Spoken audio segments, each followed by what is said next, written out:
मैं जो कुछ कर रहा हूं वो तुम्हारी, हमारे बेबी और फैमिली के लिए है। हर चीज तुम्हारी हिफाजत के लिए, ये समझो। मैं ये नहीं समझती हूँ, तुमसे दूर रहकर एक पल भी सांस नहीं ले सकती हूँ मैं। ठीक है, ठीक है, बस करो, रिलैक्स हो जाओ। तुम्हारे साथ ही हूं मैं, देखो तुम्हारे साथ हूं।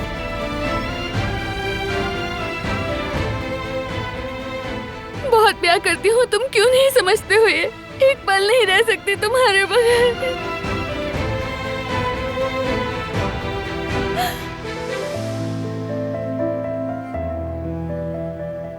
दोबारा ऐसा कुछ भी नहीं करोगे, वादा करो तुम मुझसे। ठीक है, मैं बहुत मोहतात रहूंगा तुम्हारे लिए, हमारे बेबी के लिए, वादा करता हूं मैं।